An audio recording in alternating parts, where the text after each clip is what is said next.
Hello and welcome to the Global Journalism Seminar series at the Reuters Institute for the Study of Journalism. I'm Mira Selva, Director of the Fellowship Programme, and today we're looking at two vital themes in journalism: collaborative journalism across borders and how to report on the environment.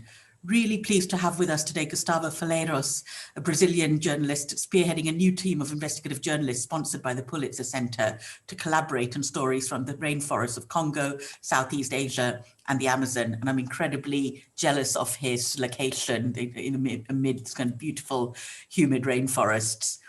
In 2012, Gustavo founded Info Amazonia, a project that tracks the destruction of the Amazon rainforest across 9 countries using data, citizen reporting, and satellite tools. He's also a 2-time Knight International Journalism Fellow and helped found the Brazilian news site OECO. Gustavo, thank you so much for joining us. And over to you. Thanks, Mira. Thanks a lot.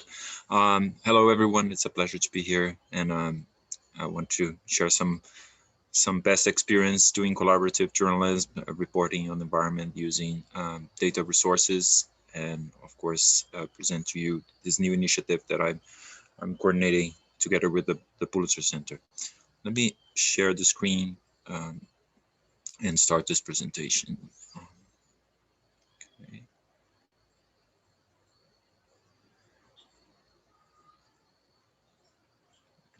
Oops, it's loading. Okay. So as I said, I'm going to focus a lot on the collaboration.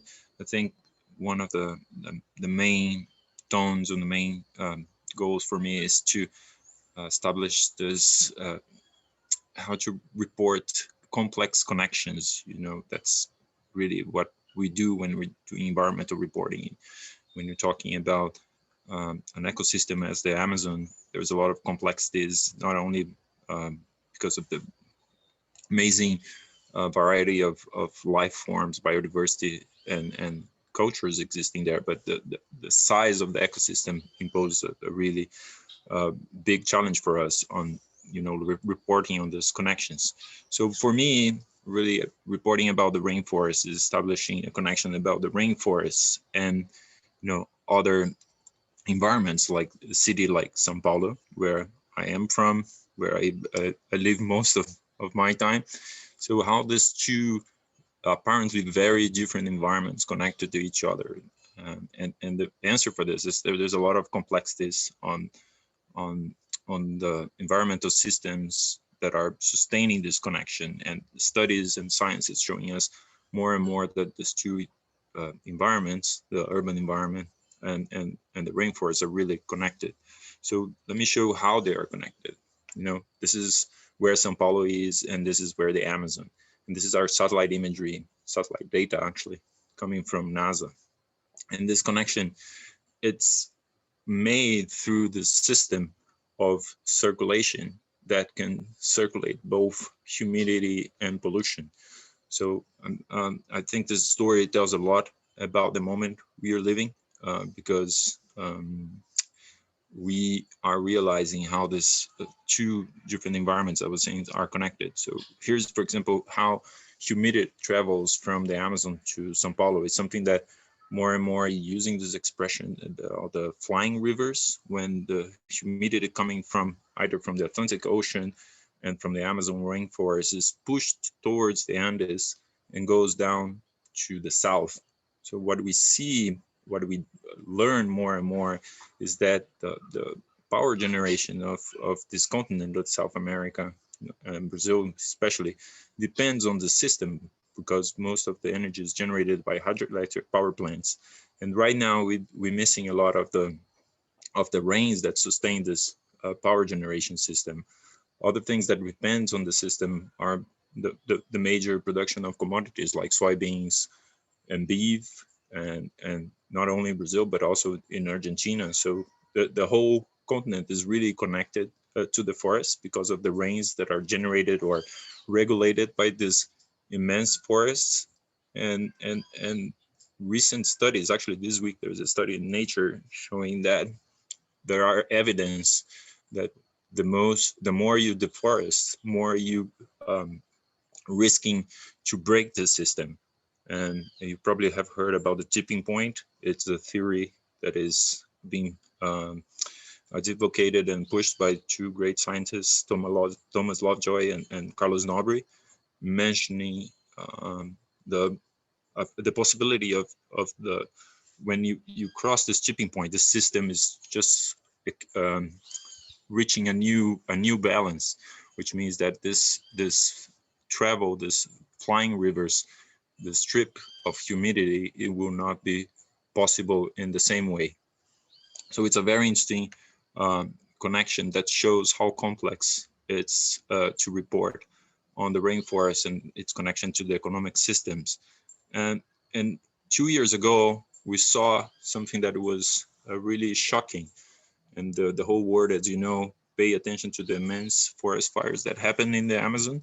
And the thing is, this forest fires also connects the Amazon to the south of the continent. Is the same system that during the rainy season takes the humidity from the Amazon to the south, also takes this smoke. Basically, pollution travels from the Amazon to the south. So this is the imagery of those days.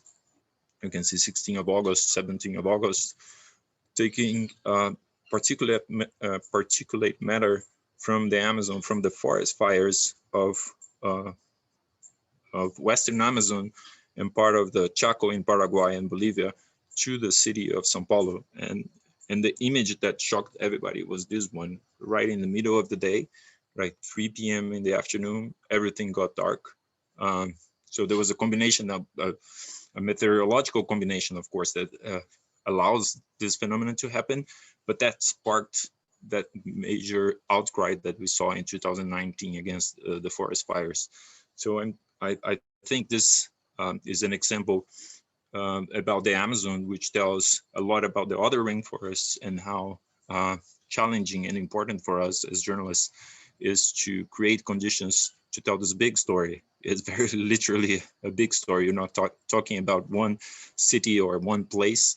You know, the where question of the main journalistic questions, you know, what, who, the where becomes really important, because the where is not just our home anymore. It's not our, you know, our city that we usually report about. It's about a whole ecosystem. Why not the globe? And that's the story of climate change, a huge story in various scales. So we talk a lot when we started doing Info Amazonia and working with other journalists as well about geojournalism, in the sense that you bring some of the methodology of geography to journalism, because geography deals with the issues of resolution and scale. So you're dealing with a much bigger spatial resolution. You know, again, not talking about just Sao Paulo. I'm talking about the connection of this place with the ecosystem is 4,000 kilometers away. I'm talking about time scale.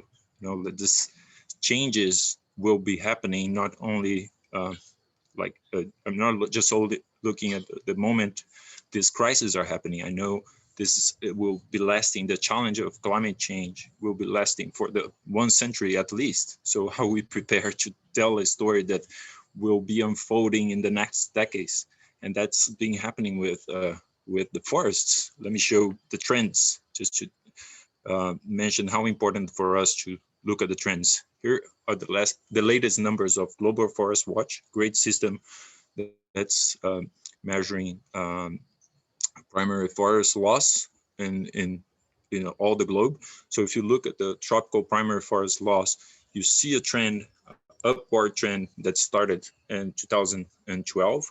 Now there is an effort, especially from Indonesia and some other countries, to control this deforestation, but it's not the case in Brazil. So we had a major win in the past decade after 2005, when targets and goals were established to reduce deforestation, linking to the commitments of the climate change agreement.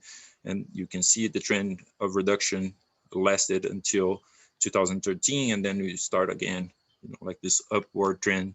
And especially now, things seems to be really out of control. So as we look at this major connections, I think it makes total sense that the world is concerned about what's happening in Brazil and the tropical forests of Brazil and other countries, because the systems are really connected, and we don't know what would happen if, like we start losing or crossing this tipping point. At least here in Brazil, we're seeing more and more reduction in rainfall, and that means, as I mentioned, like more expensive energy or no energy at all being generated by hydroelectric power plants. It means a reduction on agricultural outputs, and you just can imagine the results of this. And just one good news is that Indonesia is doing a lot of efforts, and deforestation is reducing according to the latest number. But you see a big change happening in Central Africa, and Cameroon is a great example, or a bad example, because in Central Africa, as you can see, in the beginning of 2000s, the deforestation rates were very low comparing to Brazil, or Indonesia, which are the two major countries causing tropical deforestation. And up to 10 years ago, I'm sorry for the chicken here, might be noisy. And That's kind of heckler. it's guinea pig. There's no way of making them quiet. Hope it's not spoiling the experience. It's adding to it, don't worry. Great. So in Central Africa, up to 10 years ago, what you would see was mainly small-scale deforestation caused by, like the activities of communities, a bit of the small-scale agriculture happening in that continent, and especially in Central Africa, I'm mentioning. But now you have more and more the model that it was established in other tropical rainforests, Brazil and Indonesia, of major industrial agribusiness coming to these places with palm oil, some places with that are suitable. You also will see cattle ranching and soybeans. In that sense, the connections we're talking about is not about only about the physical or the science, the natural connections that was, as I was mentioning about the Amazon. We have the economic connections, and that is another major challenge, and really connects with the effort of doing collaborative journalism. The supply chains are global, and you need a global network to tackle the challenge of reporting on the supply chains.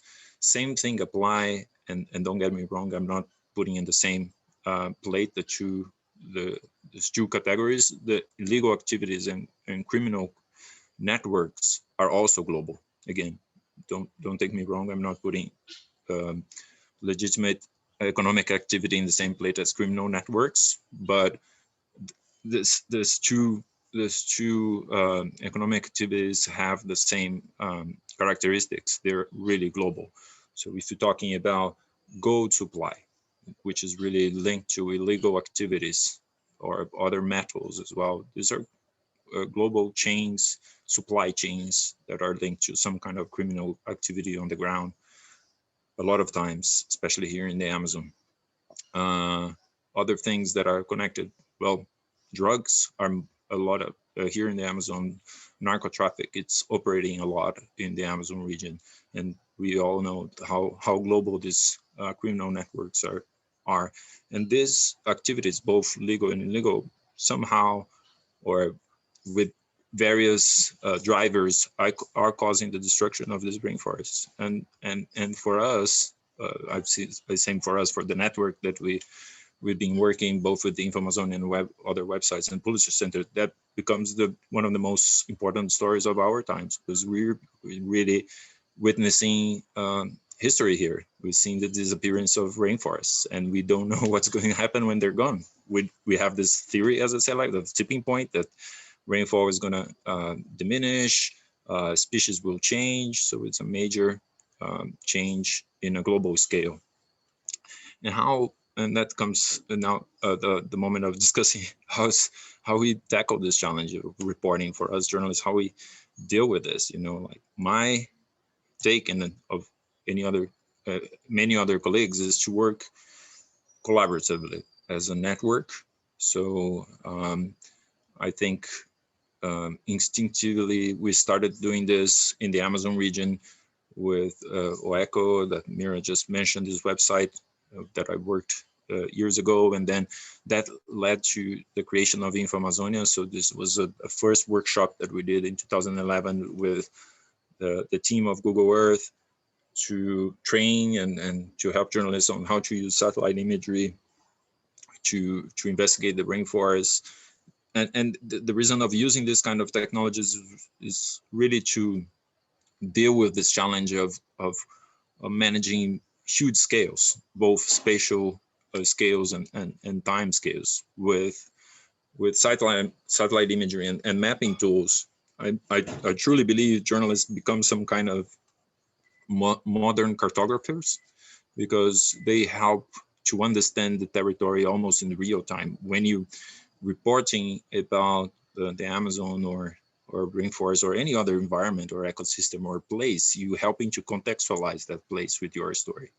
And so that's why we made so much efforts over these years to geotag, to actually geolocate our stories, to have a reading of the territory. So how many stories do I have in the Western Amazon that are talking about deforestation or illegal mining? If at some point in 20 years we are able to transform this collection of stories in a database that we can analyze and extract some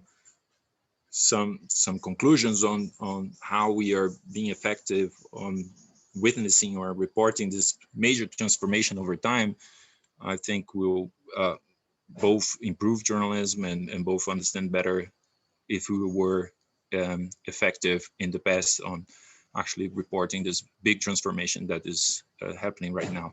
So this is one of the maps that we have in InfoAmazonia. It's a layer of deforestation of the 9 countries with several stories that we produce over the years.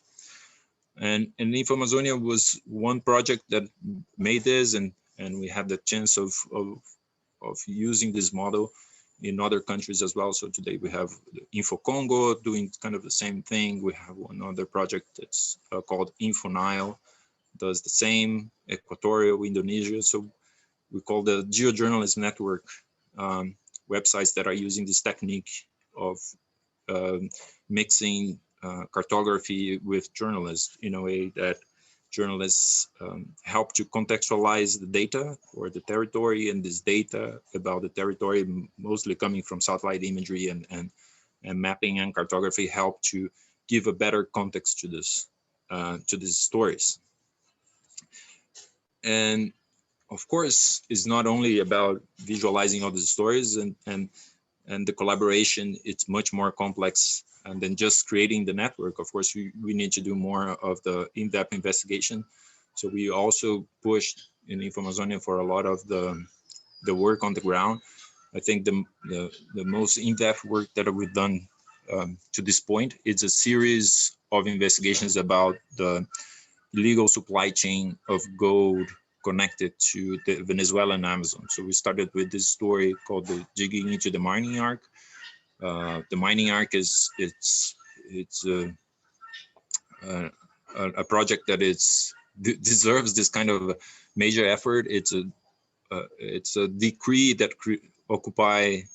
determined the concession of 12% of the Venezuelan Amazon to concessions for mining, and that created a whole problem in the Venezuelan Amazon of violence and dispute for land and mines, and that's what the story is about. So we started doing the investigation in partnership with local. So InfoAmazonia was created in Brazil and has the intention of covering the 9 countries of the Amazon, but it's always important for us to do partnerships with local.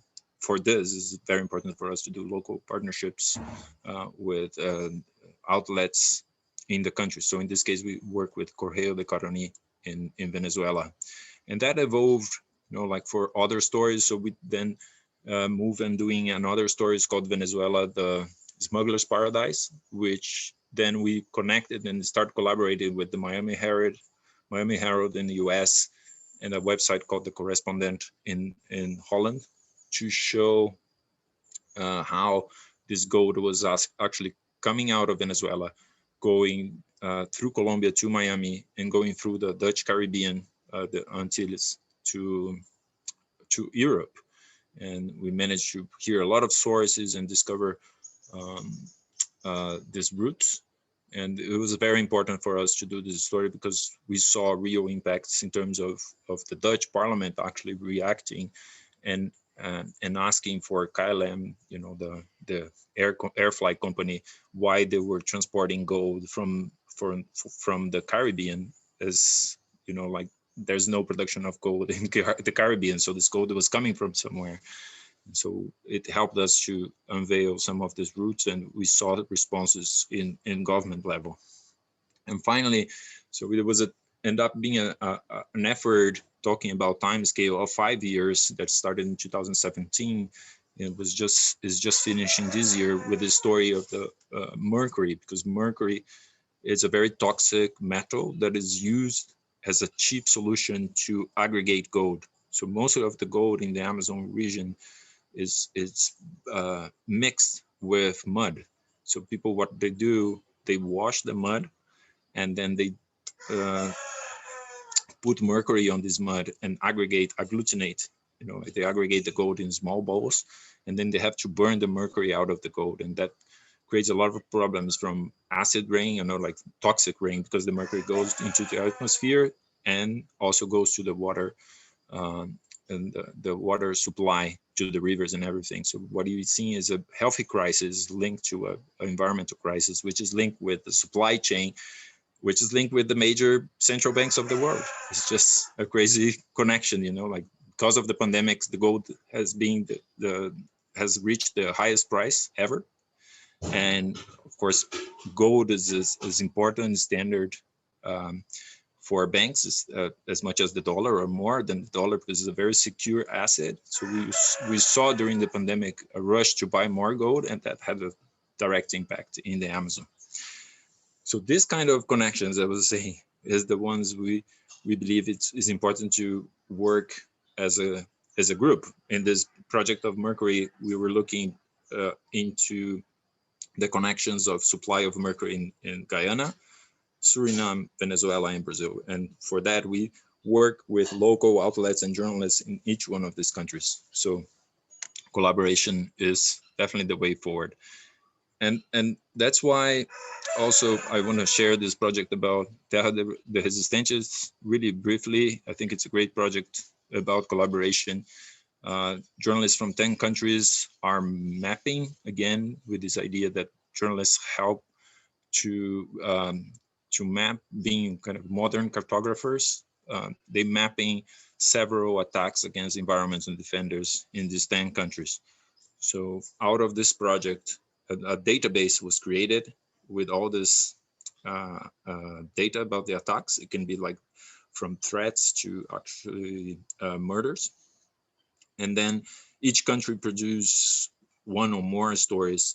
This was just the first version. So there was 16 stories, but now a third batch of stories are being published. I think this project is reaching 50 stories already. So it's a team of 30 journalists, as I said, in 10 countries, mapping and collecting and aggregating information and comparing. Up to this point, when it was launched in 2018, was 1,300 entries in the database. I believe it went much more than that now that we have 10 countries in this project. So it shows a trend, in my opinion, that journalists are realizing that the complexity and you know, like the scale of the problems that we are facing now deserve and demand this kind of collaboration. And for doing stories, you know, making sure that the stories reach better impact, working in collaboration, and also organizing information. So I don't know if you ever read the New Precision Journalism or Precision Journalism. There's a wonderful book from the 70s from Philip Mayer, which is considered the father of data journalism. But it's really interesting how he mentions already there that the role of journalism is going to be more and more to organize information with the overload of information that was coming with the production of data. And I definitely can see this happening in this project. I can see this happening in my work. You know, like the journalist not as only a broker of information through its stories, but by creating its own databases. It's creating its own maps, creating its own data visualization, creates its own, their own apps. So we're creating more and more platforms and tools to help people to navigate in this massive amount of information, which again, when we're talking about the environment, has a huge spatial scale. We're talking about the whole globe when we're talking about climate change, in a huge time scale, talking about over changes that will happen over the next 50 or 100 years, like sea level rise. It's something that is predicted for the next 100 years.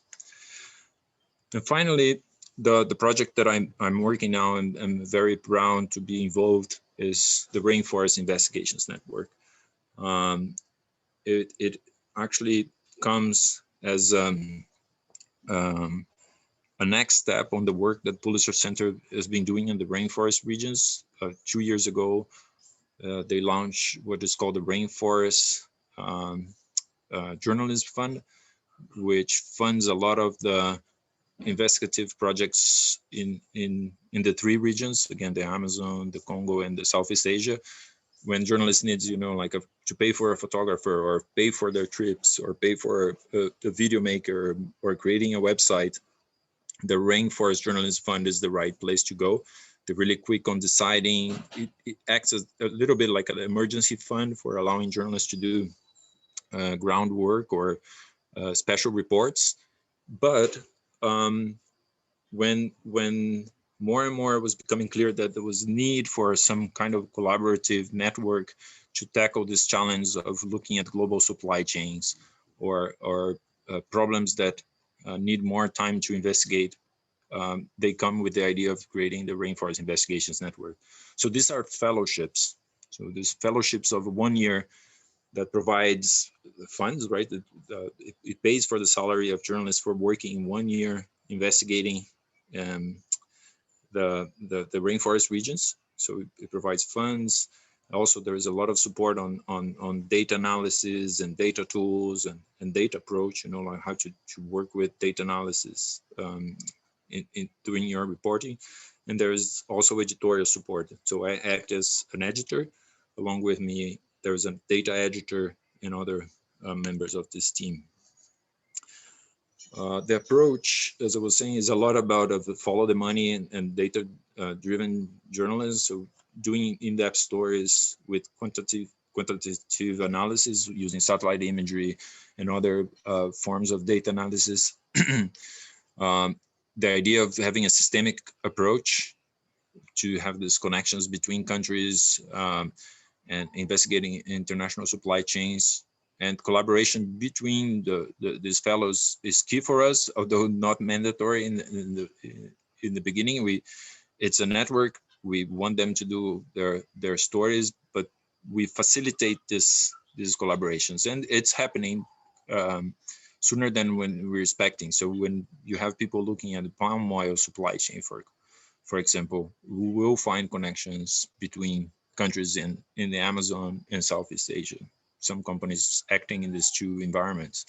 When you're talking about gold, I was saying, this is really a very concentrated supply chain that everything ends up either in Europe or in the US, more and more in the Middle East, but also you can track global trends. So the importance of this network, in our opinion, is to have the systemic approach, because as I said, like the threats are systemic as well, either economic threats or illegal threats to the rainforest. 13 fellows. I won't go over the name of all of them. They were selected beginning of this year, started in March, so they have 1 year.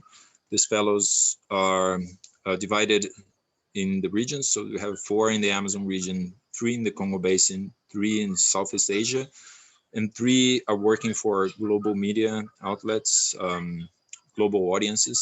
But they're investigating. Sometimes they're having a global approach to the stories. Sometimes they're focusing in one of the regions, and there is a diversity of experiences among these fellows. Some are very skillful on doing data analysis. Some are very experienced on covering conflict areas, you know, like where there was problems with guerrillas, and so they've done a lot of the shoe letter reporting as well.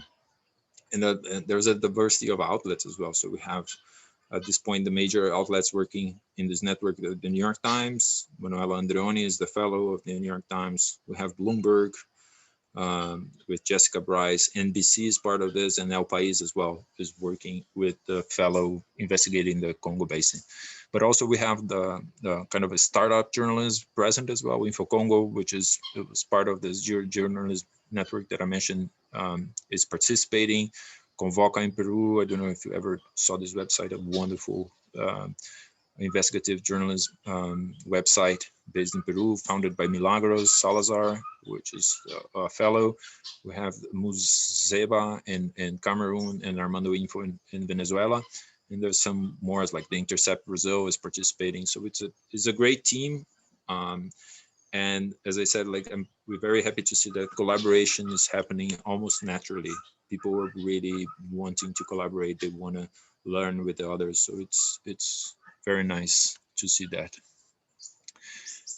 And as I mentioned, we have a team to facilitate this collaboration. I'm the editor, although the fellows have total editorial independence. It's up for their outlets to decide when and what exactly to publish.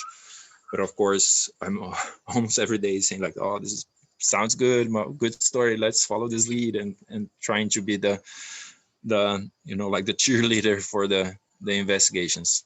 You also have a data editor, and our goal is coaching them through the investigations, facilitating communication. So one important thing on collaborative journalism that I'm learning a lot is to have good platforms and being able to engage people on platforms to communicate good in the sense that they're also secure, you know, like to exchange information and keep people exchanging data sets. So we're working with a tool is called Confluence. It's been very interesting to see how we can create this collaboration online, and also considering creating our own data repositories for some issues and data tools that will allow them to do the data analysis. Lots of training we're providing. So this is it for now. I'll be happy to talk more about the Rainforest Investigations Network details, and also some tips if you want to start doing some of this geojournalism and collaborative journalism. Gustavo, thank you so much for a beautiful presentation, and for your co-presenters in the background offering support as well, the guinea fowl. Please do type in questions into the Q&A box and I'll put them to you. First of all, let me start. The poetry and language you used was very, very striking. The flying rivers, journalists as modern day cartographers. I can see that in a way you've overcome one of the big challenges of climate change reporting, is that when you have big data sets and huge amount of scale, how do you turn this into a story that grabs people's attention? I'd really be interested to know how much thinking you've done about this. You've obviously done quite a lot, and what your kind of tips would be in a way for taking these big data sets, these issues of scale, over, like you said, over geography and time, and bringing them back to people's lives into stories that they can relate to. Yeah, so I think one way is to work as a network, as I was saying. So there's the big investigation, you know, like those ones we're showing about Venezuela, that takes time for concepting and putting out.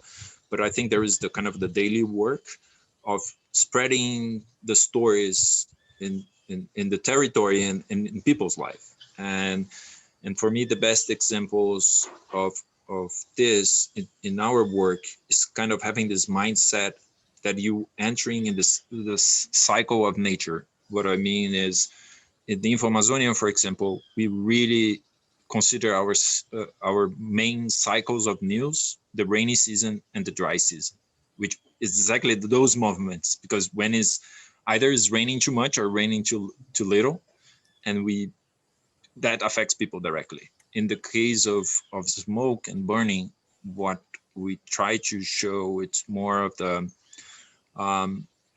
connections with health. So when you're talking about particulate matter, there's a direct impact on the health of people. So we would see cities closing schools because of the smoke, and that connects to people's life directly. In 2016, without any effort, just a major story fell on our laps, which was the lack of water in São Paulo.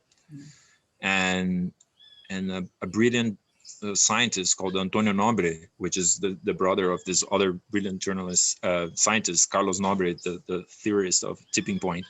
Antonio Nobre studies a lot the flying rivers. So he was actually, like saying there is a connection between the deforestation of the Amazon and the lack of water now in São Paulo.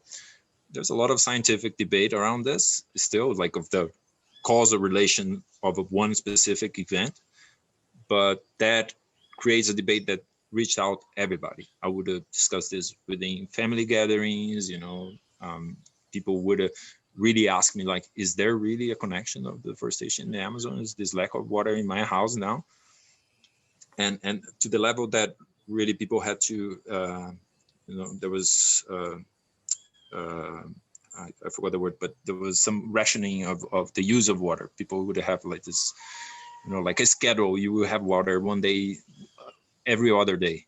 That was what happened in 2016. So people were really eager to know if that was connected with a major environmental degradation and effect. So it was good. Just to not go too long on this, I also believe a lot, and I haven't mentioned this, that the role of journalists, as I said, like organizing information, but distributing the information in a meaningful way, and distributing this information in these days, and environmental data specifically can be done in a very smart way with automated information. So for forest fires, since last year, for example, in Amazonia, we created a bot. So every time we register a certain number of forest fires within a protected area, that launched a automated tweet saying, like, today this national park registered I don't know how many forest fires, and that we believe can reach people directly on their phones at some point with other information. It could be air pollution, it could be air quality, it could be the severity of drought or the floods, and it's kind of an alert. And journalists always done that, right? In a more not an automated way, but there was always the need of distributing alerts. And I think this is a good chance of reaching people on their more pressing demands. This is kind of a version of the weather reports. Weather reports, exactly. A related question from Wolfgang Blaus, a visiting fellow with us, and he's looking at climate change reporting and how to do it more effectively globally, which is, do you measure the journalistic output through your networks? And if so, what measures do you use? So you've talked about the importance of distribution, but how are you measuring kind of impact? Mm-hmm. Yeah, well, there's various layers of impact. So we could have we have some individual measures, like how much that individual has grown within the network. Has this person learned about data analysis and become a better professional? Even getting a new job might be an indicator. But then you can go over and look at also the changes within that outlet. If the outlet has improved, has created a team that is reporting all the time about climate change now, and have changed some of their language. For example, the Guardian, when they change their language about talking about climate crisis and not more climate change, it's organizational change. So this is the impact for us as well. And finally, we can get the impacts on the level of society, and you can measure that by the number of republications or number of mentions in social media. That's one very direct kind of a way of counting impact. But then there is kind of more longer term impacts, or things that you need to keep track, like policy change, some immediate response sometimes from companies. That's very common in the mining sector. When you publish your story, you will see them like announcing a new policy, or they will like give up some kind of a concession because some wrongdoing was exposed. That was exactly the case of the gold thing that we were saying. So KLM, after we published our story, because it was published in the Netherlands, there was one member of parliament who said like, no, we need to investigate this. So KLM just decided to not having more gold cargoes coming from the Caribbean, because there's no production of gold in the Caribbean. And so they decided there was no reason for them to ship gold from the Caribbean to the Netherlands. So it was something that we count as a big impact, like this change. So there is the way you're organizing this, for summarizing the answer, is look at the individual, look at the organization, and look at the society. And thank you. Good answer. On the third level, the society point, question from Markolo, a journalist fellow from Kenya, which is related to this. It seems much of your network thrives on kind of systematic information sharing within the Amazonian countries, and to some extent lobbying. And where would you draw a line between journalism and activism in what you do, or do you see yourself at all as media activists, if there's such a term? Because in a way, much of climate change reporting is about activism, because there's an innate call to action in the reporting. Yeah, this is a question that I ask myself sometimes as well. But I think more on the journalist side, because there is a way of doing a language specific and some of the methodologies that are unique to journalism. And so I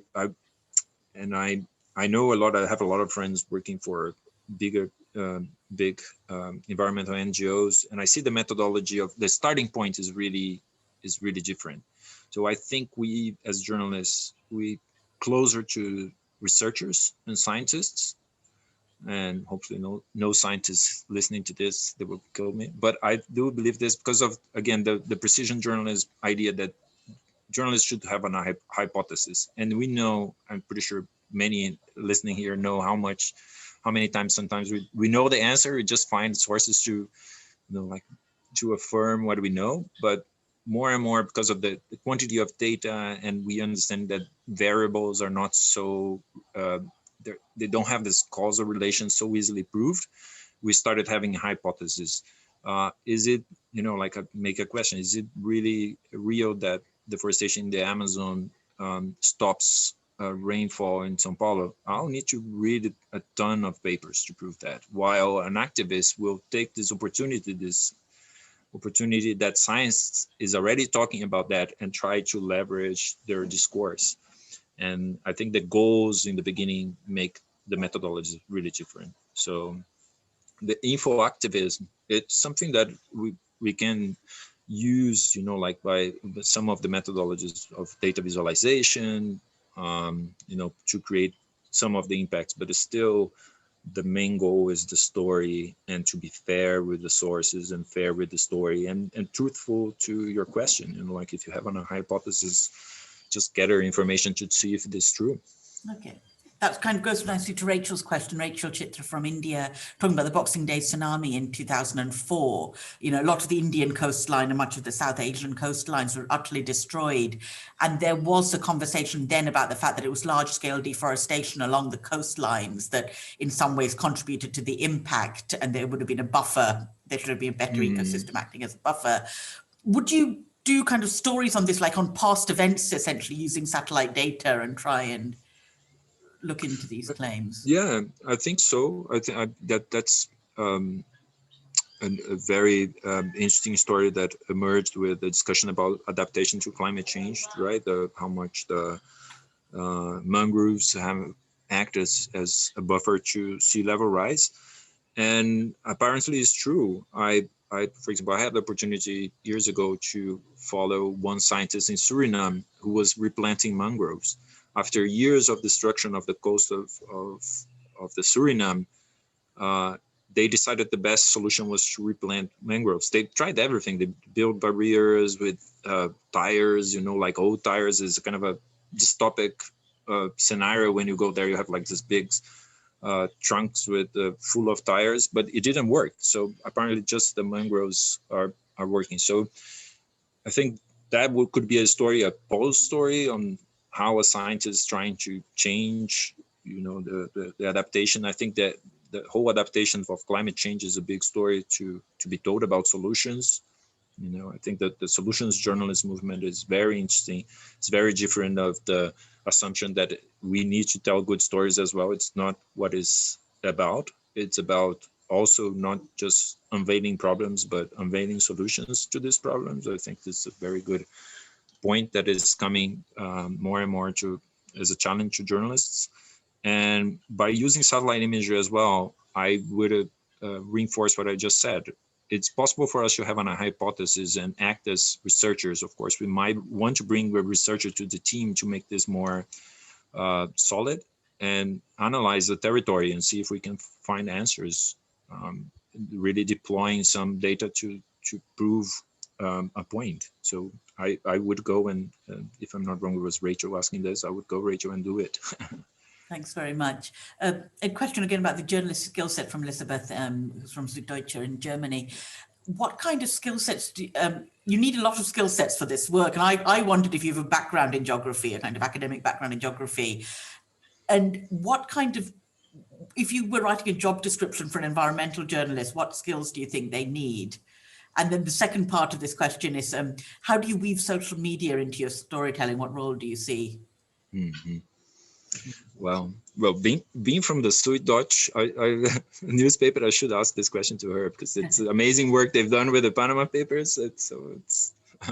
I'm lucky to be working with Marina Walker, which was part of this big story, Panama Paper, which proves a lot of the points I'm just saying about networking and working with data and unveiling connections.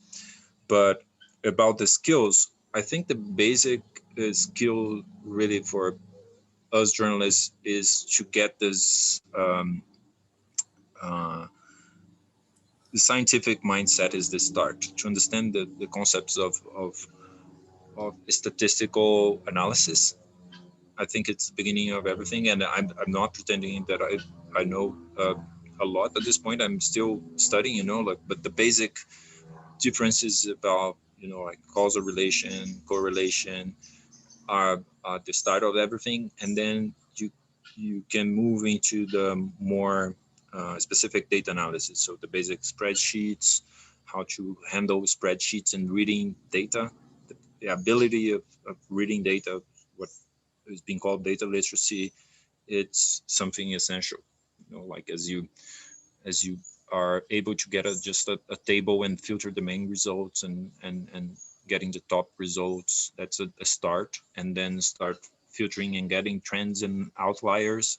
So being able to identify trends and outliers already give you a chance to find stories in data sets. And then moving more into the large data set analysis, I would say a lot of people using Python for, you know, like to scrap data from websites or to organize this data in repositories and being able to do a large quantity of analysis.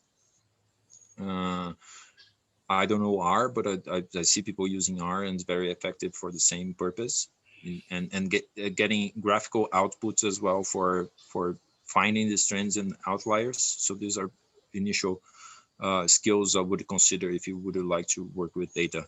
More specifically on the geography skills, many data repositories for looking at satellite imagery, and looking at satellite imagery is really instinctive. You can start using Google Earth Pro, which is a great tool, not the Google Earth that is on the web browser, but the one you download. Allows you to do a lot of the before and after view, also measuring features on the ground. You can measure, for example, the size of a wall, like if you want to measure the wall that's separating Mexico and the US, or the Gaza Strip, you can measure using the satellite imagery, for example. So I would go and visit many of these data repositories that are great nowadays. These tools from Google Earth Pro to EO Browser, which gives you huge access to to Sentinel-2, the satellite of the Environmental Space Agency. NASA websites are just great. So getting acquainted with all those tools and terminology and the data formats are great. So getting to know what are the data formats that are being published there, what the ones that are open, and how do you manage them are good. And one final observation is, I think for geospatial analysis, there is a free tool called QGIS, um, which is great. It allows you to do all the kind of a simple and more complex analysis that is counting, merging things, getting outliers or grading buffers. If you want to measure, for example, what are the amount of forest fires surrounding an indigenous territory, you can get this done on QGIS and getting these simple measures and countings there and overlaying a lot of things. So we talk about geojournalism, we talk about the spatial resolution, the time scale, which the time scale is not just about over time, but the frequency things happen, like you can measure how often you have floods over time. So the flooding now in the Amazon, it's reaching its highest historical level. Funny enough, in one of the Amazon rivers is where you get the longest term data. The Rio Negro is measured for 102 years right now, or 110, if I'm not wrong. And this year is going to be the highest level ever recorded. And so if you get the frequency, you get this kind of data. This past 7 years were the hottest in the decade. So it's frequency and duration when you're talking time scale. And then there is this analysis that include a lot of overlap and merging. So how deforestation polygons overlap with protected areas, how fire pixels overlap with territorial indigenous territories. So this is a way of approaching. Thanks. Thank you very much. This is essentially kind of quite a coding data analysis skill set. Question from Peter Adeliu, who's editor of 444.hu in Hungary and also one of our journalist fellows, which is it's a vast topic, and you talked about kind of corruption and the criminal networks, and a lot of the problems are also linked to poverty, or kind of people exploiting the poverty. And how do you navigate some of the complexities of the topic you cover? So, like, for example, how extreme poverty may be driving some people to engage in activities that are very harmful to the environment. No, this is a wonderful question. Great question. I think we all learn over these years to not target at the easy target, because I'm talking very specifically about the deforestation, maybe other illegal activities. So if you go to a legal gold mine, you will see a lot of people working there, and they will tell the stories, and you get some empathy, because the work is not glamorous. To be digging on a hole and in the middle of the mud for 14 hours a day is not glamorous. So you're clearly seeing that guy is not getting rich and having a great life. Is just doing that, and so I think what I mentioned when talking about the Rainforest Investigations Network about systemic approach kind of releases us of just going out there, stepping on the field and say like, oh, this guy's here, like they're destroying the rainforest, how bad they are. But these are soldiers. That's how I'm seeing.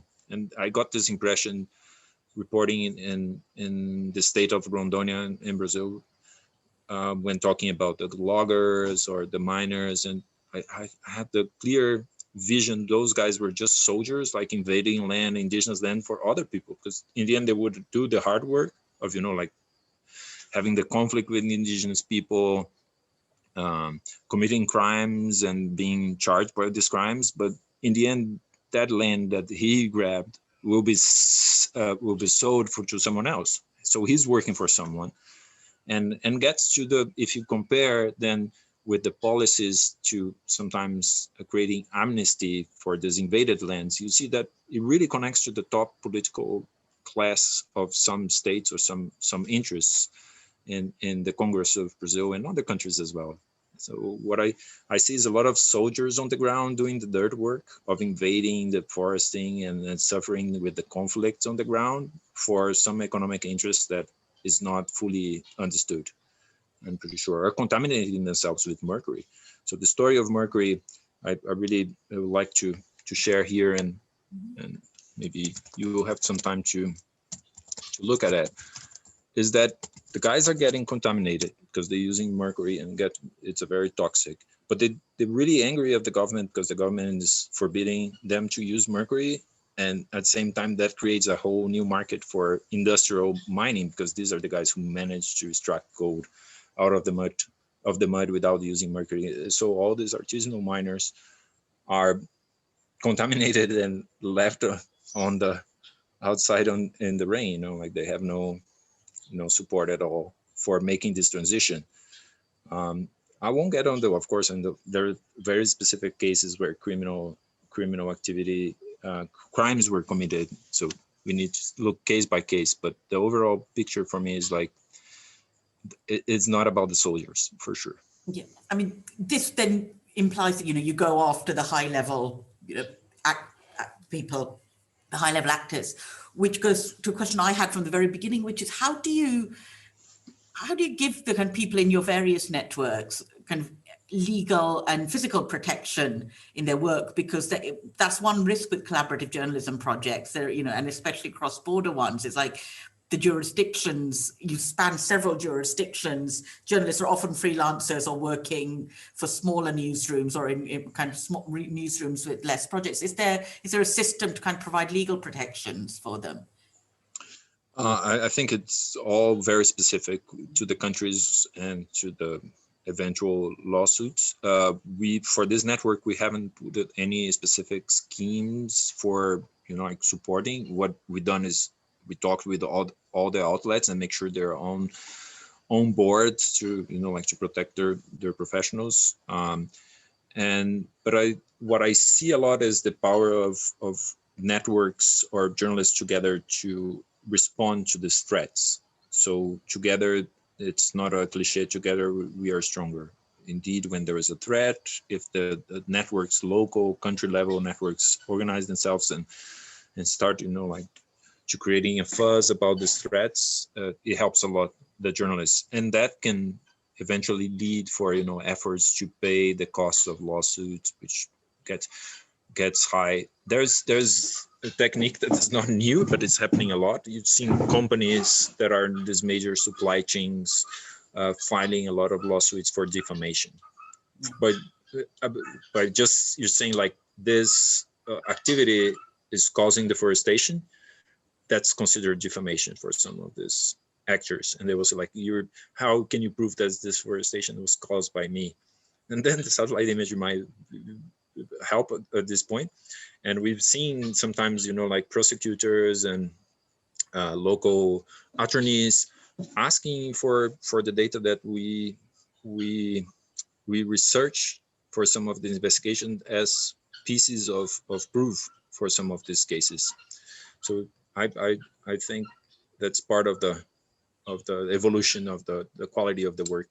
But that's also a way of disseminating the data through the. Yeah. I'm happy. We do like specifically for the one story we did in Rondônia, we did a kind of a side report, like a report. These are the sources, the main trends. It's very cold, not a story. It's really like 10-page report about the main actors and areas and everything. And we shared this with some public attorneys of the state. And I was surprised they didn't have that. We had, but anyway, it was just interesting to share. Well, I think it's really interesting to talk about journalists being the kind of writing the first draft of history, and like you said, becoming also the modern day cartographers, gathering the data and mapping the landscape in real time. Must be one of the most important jobs that can be done in journalism right now. Yeah, I would recommend, now that you mentioned that again, I really recommend, there was a project called Mapping Makoko. I think the name of the story is Unmapped and Invisible and Unmapped by The Guardian in Nigeria. It's such a wonderful story because it's about Makoko. I don't know if you ever heard about Makoko. Is this flying city or this flying neighborhood in Lagos, in Nigeria. if you look, and you can see that in the story, if you look at it in Google Maps, it doesn't exist. It doesn't. It's like a blank spot, and it's huge. Like 100,000 people live there, I guess. And these guys went there in partnership with OpenStreetMap team. That's the story. Thanks, Luis. And and and that was wonderful. They started mapping with the community their own uh, water streets, because this is more like Venice. You have to navigate. And at the same time telling the difficulties of the people, how many hospitals they have there or schools. So it's a mapping effort at the same time that you do a story. I highly recommend. It's actually one of the finalists of the Sigma Awards that was announced this week. So it's a great story. Gustavo, we're out of time, which is a real shame because I feel like I could speak all afternoon, but thank you so much Thank you, Mir. for joining us. And for next week, we have Kathy English, who was the public editor of the Toronto Star, talking about the role of the public editor, especially in relation to issues of trust and accuracy and also diversity in the newsroom. So do please join us then. But in the meantime, Gustavo, thank you again. And thank you all for your questions as well. Thank you so much. I'm just going to leave my contact. If any of you have other questions or want to get in touch, it would be a pleasure. Thank you. That's very kind. Thank you very much. Thanks a lot. Thanks.